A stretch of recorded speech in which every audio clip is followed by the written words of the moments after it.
RLD के राष्ट्रीय अध्यक्ष जयंत चौधरी ने विपक्षी एकता की बात कही। इस वक्त हमारे साथ बातचीत के लिए मौजूद हैं बीजेपी के राज्यसभा सांसद हरनाथ सिंह यादव जी। सर, अगर बात करें तो जयंत चौधरी ने कहा विपक्षी एकता होनी चाहिए और समय आने दीजिए, हम लोग एक होंगे। हम तो इसका स्वागत करेंगे। विपक्ष जो है कि क्या नाम है, कुछ मुद्दों को लेकर के देश हित की, कुछ देश के हित के मुद्दों पर विचार करो और उन मुद्दों पर एक होकर के और सरकार के साथ लड़ाई लड़ें। हमें इसमें कोई आपत्ति नहीं है, लेकिन पिछला इतिहास बताता है विपक्ष कभी एक नहीं हो पाया, क्योंकि हर विपक्ष का नेता जो है प्रधानमंत्री बनना चाहता है, प्रधानमंत्री बनने का स्वप्न देख रहे। प्रधानमंत्री बनने का स्वप्न देखना कोई ख़राब बात नहीं है, लेकिन प्रधानमंत्री बनने के लिए तो आधे से अधिक सांसद चाहिए, और ये तो केवल अपनी जान बचाने के लिए जो इनके खिलाफ तमाम भ्रष्टाचार के, घोटालों के जो आरोप लगे हैं, इनके खिलाफ जांचें हो रही हैं, कार्रवाइयाँ हो रही हैं, तो भ्रष्टाचार से बचने के लिए, घोटालों से बचने के लिए, देश की जनता का ध्यान बटाने के लिए ये इस प्रकार के गठबंधन की बात कर रहे हैं। गठबंधन का कोई भविष्य न था और न है और न ही कोई होगा। अखिलेश यादव ने भी कहा कि बीजेपी उत्तर प्रदेश में 80 में से 80 सीट जीतने की तैयारी कर ले, हमारे पास भी उनको 80 में से 80 सीट हराने का ब्लूप्रिंट है। अब ये अखिलेश यादव के पास कोई जादू की छड़ी है, कहीं से मिल गई हो तो मैं कह नहीं सकता हूँ, लेकिन समाजवादी पार्टी के पास उत्तर प्रदेश को उत्तम प्रदेश बनाने का कोई नक्शा न था न है। उन्होंने पूरे प्रदेश को बर्बाद कर दिया, तबाह कर दिया, और पूरे प्रदेश की जो छवि थी वो एक गुंडा प्रदेश की छवि उन्होंने बना दी थी। अपराधियों का बोलबाला था, अपराधियों के सामने सत्तारूढ़ दल के जो बड़े बड़े नेता थे, सत्ता भी उनके सामने जो है नतमस्तक होती थी। आज योगी जी ने एक प्रदेश के अंदर नई संस्कृति खड़ी की है, कानून का राज स्थापित किया है, विकास की गंगा बहना शुरू हुआ है, और उत्तर प्रदेश प्रत्येक क्षेत्र में, चाहे गांव हो, चाहे गरीब हो, किसान हो, मजदूर हो, व्यापारी हो, छात्र हो, शिक्षक हो, प्रत्येक क्षेत्र में परिवर्तन लाने का काम किया है। तो अखिलेश यादव जी ये बताएं कि पिछले 5 साल में, 7 साल में उन्होंने जनता के बीच में जाकर के कभी कोई संघर्ष किया हो, कोई आंदोलन किया हो, कोई प्रदर्शन किया हो, जेलों में गए हों, तो ये तो करना है केवल टीवी पर और मीडिया में आकर के अपनी बात कह देना और बस इतना ही उनका काम है। तो समाजवादी पार्टी का उत्तर प्रदेश की धरती पर कोई भविष्य नहीं है।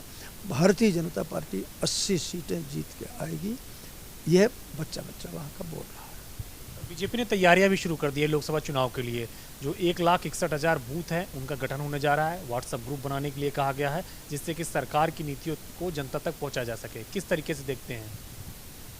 देखिए, भारतीय जनता पार्टी को आप जानते हैं कि एक चुनाव होता है, तुरंत ही दूसरे दिन प्रातःकाल से हम दूसरे चुनाव की तैयारी शुरू कर देते हैं, और यह पार्टी, भारतीय जनता पार्टी, जनता के लिए सतत रूप से क्या नाम है, काम करने वाली पार्टी। हम काम करते हैं जनता के बीच में जाकर के, तैयारी अपने आप होती, जनता का जो लगाव है, जुड़ाव है, अपने आप स्वाभाविक तौर से भारतीय जनता पार्टी को बढ़ रहा है।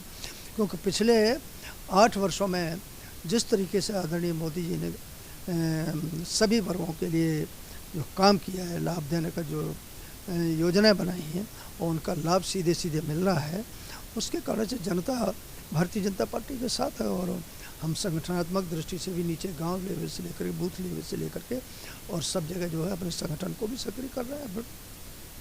सर, एक सवाल और है। जिस तरीके से संसद के बजट सत्र की आज दूसरी दफा से कार्रवाई शुरू हुई है, लेकिन कार्रवाई चल नहीं पाई, संसद को स्थगित करना पड़ा है। विपक्ष लगातार हंगामा कर रहा है और आरोप लगा रहा है कि सरकार ने आज सत्र चलने नहीं दिया क्योंकि उनको अडानी के मुद्दे से बचना था।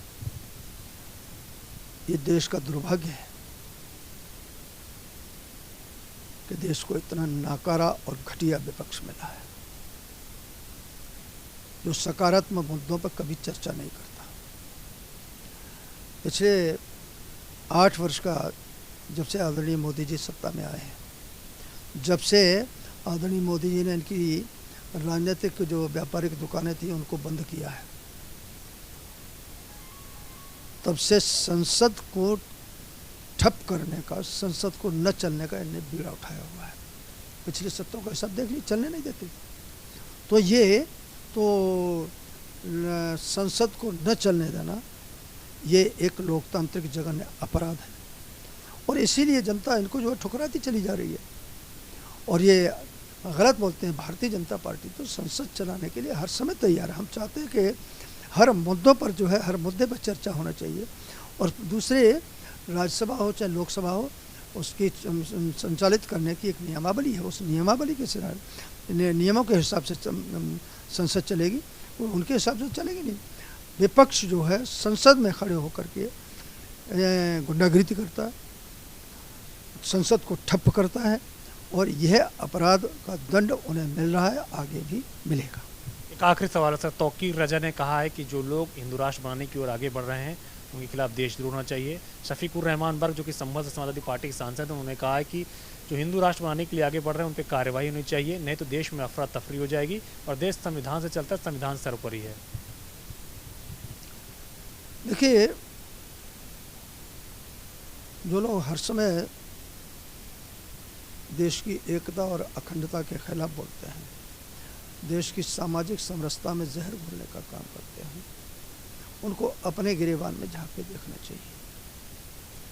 दूसरे, मैं बर्ग साहब से और उनसे भैया साहब से भी ये कहना चाहता हूँ कि आप ये विचार करिए कि आपके पुरखे कौन थे। हमारे और उनके पुरखे एक हैं। उनके अंदर हिंदू रक्त उनके अंदर था। तो कहना मैं ये चाहता हूँ, अच्छा, पुरखे तो बदले नहीं जा सकते। बीच में कुछ परिस्थितियाँ ऐसी आई होंगी कि कुछ लोगों ने अपना पूजा की पद्धति बदल दी। तो पूजा की पद्धति आप मंदिर में जाए, मस्जिद में जाए, अन्य कहीं, किसी को कोई आपत्ति नहीं हो। तो हमारे और उनके अंदर हिंदू रक्त बह रहा है, ये हमेशा बहेगा।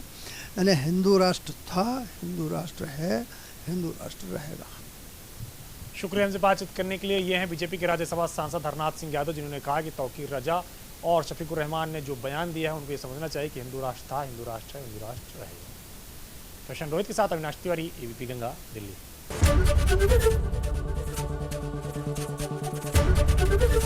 एबीपी गंगा, खबर आपकी, जुबान आपकी।